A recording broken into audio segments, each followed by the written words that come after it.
What it do, y'all? Yes, shawty, this is exactly what it looked like.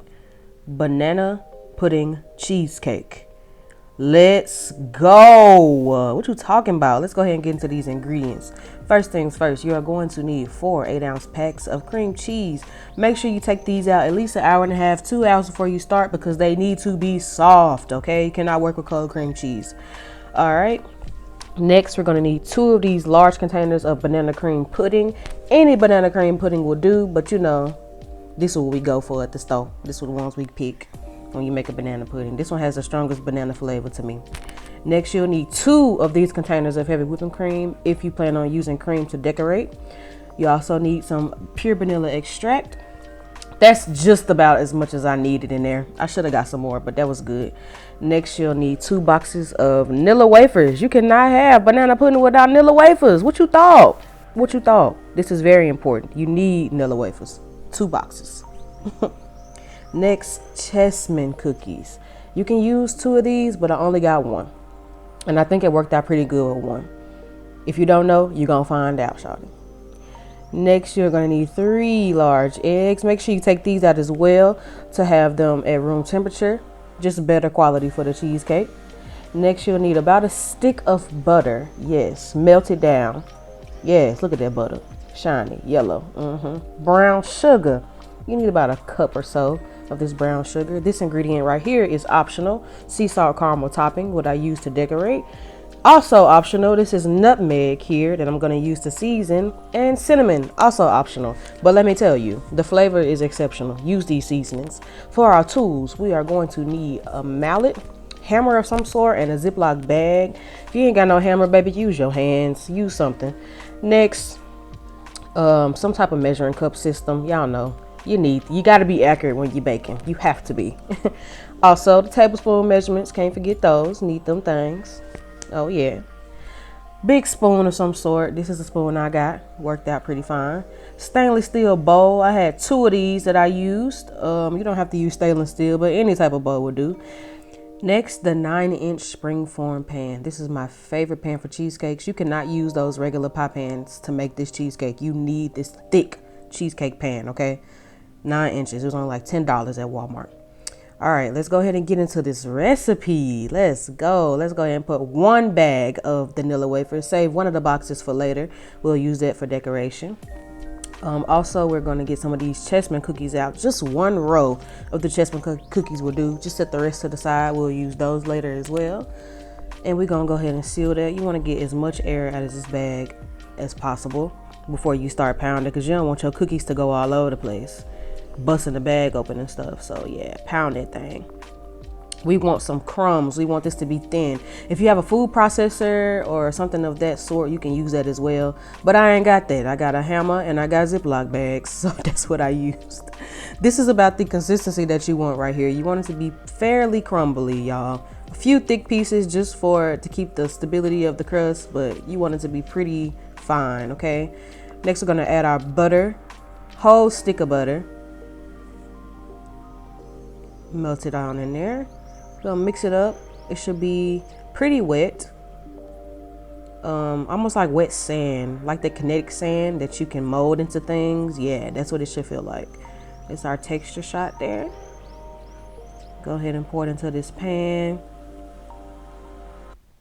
Once it's in there, we're gonna go ahead and start pressing. We want this to come up the sides of the pan, and we want it to be fairly even all around. You don't want no super thick chunks. This is my finished product. Into the oven, 350 degrees for 10-15 minutes. Next, we're going to go ahead and make the whipped pudding mix. I don't even know what to call it. So follow the directions on the box, but instead of milk, we're going to use heavy whipping cream. So for this first box, we're only going to use 3 cups of heavy whipping cream and just use 1 of the packs of Jello. We're gonna mix that up. It should only take about 2 or 3 minutes on high. Honestly, that's about how much it took for it to get this consistency that I like. Here we go. Thick, shawty. Thick. Come on. Yes. What you mean? Set that to the side. Put it in the refrigerator. We're gonna go ahead and start on this base. Put all 4 of your cream cheese packs into this bowl. Make sure this cream cheese is soft. Mine could have been softer, okay? I had it out for about an hour and a half. So next we're gonna add about a scant cup of brown sugar. Don't want it to be too sweet with all this pudding and stuff we putting in here. Vanilla, my whole whatever I got left. I'm gonna recommend about a tablespoon or 2. I also put in some seasonings. I went on to put in my nutmeg and my cinnamon at that point. I also ended up adding more later on, but because it just wasn't enough, it wasn't hitting. Gonna whip that thing up. Look how thick it is. Like that is, see, if it was softer, I wouldn't have these issues, but it's okay. It still ended up working out very well. Now we're gonna add in our eggs, 1 at a time, okay? This is important to the structure of this cheesecake. 1 at a time. Whip them in there slowly. I don't know the science behind it. Look, I just know that it makes it better, okay? Just make sure you add them in 1 at a time. Let the mixer do its work. And also, you know, if you ain't got one of these stand mixers, a hand mixer will do, okay? Next, look at that. That is our banana pudding cream mix going straight into our cheesecake. We're gonna go ahead and mix that up. And at this point, my cheesecake was really thick, and all I did was add just a little bit more of the heavy cream in there, but you need to eyeball it and you need to watch. Make sure that you do not over pour this heavy cream at this point. You need this consistency right here. You also need to taste this mixture to make sure that 1, your sweetness is where you want it to be, and 2, you need to taste the spices. You need to taste that nutmeg and you need to taste that cinnamon, okay? It brings the banana flavor out. I'm telling you, it's bomb, bussin'. Here go our crust. It's been cooling off for a while. Now we're gonna go ahead and put in this cheesecake mixture. What you want to do is put the cheesecake mixture on the bottom. Make sure you spread it evenly. Then on top of that, you're gonna put those chessmen cookies, and you're gonna keep layering it throughout until you get to the top, finishing off with the cheesecake mixture on top. Make sure you also spread evenly across the top as well. Then you want to put this into the oven at 350 degrees for about an hour and a half. It's a really thick cheesecake. You need to watch this cheesecake. The top of it will get pretty brown, not too brown though. You don't want to burn it. Like I said, watch it. Please watch it. Use the cream and the jello mixture to make more of the banana cream to decorate with. Also top it with the rest of those vanilla wafers and drizzle that caramel topping. And baby, make sure you chill it. Chill it long enough. It needs to chill for at least, I'm gonna say at least 2 or 3 hours. I did not chill mine long enough. I got to cut into it. It was still a little soft, but that's okay. The flavor was still there. This is what we got. It still was bomb, baby. Still bomb. Okay? Delicious.